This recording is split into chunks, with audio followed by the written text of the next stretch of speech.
നിങ്ങൾ പുതുതായി എൻ്റെ വീഡിയോ കാണുന്നവർ ആണെങ്കിൽ ഒരിക്കൽ കൂടി അപ്പോൾ നിങ്ങളെല്ലാവരും തന്നെ അറിഞ്ഞു കാണും, യൂട്യൂബ് ഒരു പുതിയ അപ്ഡേറ്റുമായി വന്ന കാര്യം അത്രയ്ക്ക് വലിയ കാര്യമൊന്നുമല്ലെങ്കിലും എന്നാലും ഇത് ഒരു കാര്യമാണ്. എന്താണെന്നറിയണ്ടേ? നിങ്ങൾക്ക് ഒരു ചാനൽ ഉണ്ടെങ്കിൽ അതിന് ഒരു QR കോഡ് കിട്ടിയോ എന്ന് അറിയുവാനായി നിങ്ങളുടെ ചാനലിലെ പേജിലേക്ക് പോവുക.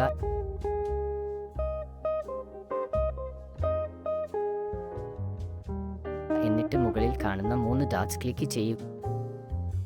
അപ്പോൾ ഷെയർ ബട്ടൺ കാണാം. അതിൽ താഴോട്ട് സ്ക്രോൾ ചെയ്താൽ കാണാം QR കോഡ്. ഇത് നിങ്ങൾക്ക് ഡൗൺലോഡ് ചെയ്യാം. മടിച്ചു നിൽക്കാതെ സബ്സ്ക്രൈബ്. അപ്പോൾ എനിക്ക് എന്താണെങ്കിലും QR കോഡ് കിട്ടിയിട്ടുണ്ട്. നിങ്ങൾക്ക് കിട്ടിയോ ഇല്ലയോ എന്ന് എനിക്കറിയത്തില്ല. എന്താണെങ്കിലും എല്ലാവർക്കും ഇത് കിട്ടേണ്ടതാണ്. കിട്ടിയാൽ നിങ്ങൾ കമൻറ്റ് ചെയ്യുക. ഈ QR കോഡിൻ്റെ ഗുണം എന്താണെന്ന് വെച്ച് കഴിഞ്ഞാൽ, നിങ്ങൾ ഈ QR കോഡ് ഷെയർ ചെയ്യുന്നത് വഴി ആളുകൾക്ക് ഇത് സ്കാൻ ചെയ്ത് നിങ്ങളുടെ ചാനലിൽ എത്തുകയും അവർ വീഡിയോസും കാര്യങ്ങളൊക്കെ കാണും. അതേ നിങ്ങൾക്ക് വാച്ച് ടൈമും വ്യൂസൊക്കെ കൂടുന്നതായിരിക്കും.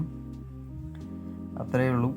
നിങ്ങൾക്ക് ഇന്നത്തെ ഒരു ചെറിയ വീഡിയോ ഇഷ്ടമായെങ്കിൽ നിങ്ങൾ എന്നെ സപ്പോർട്ട് ചെയ്യുക, ലൈക്ക് ചെയ്യുക, ഷെയർ ചെയ്യുക, സബ്സ്ക്രൈബ് ചെയ്യുക. വീണ്ടും പുതിയൊരു വീഡിയോയുമായി അടുത്ത വീഡിയോയിൽ കാണാം. Bye bye.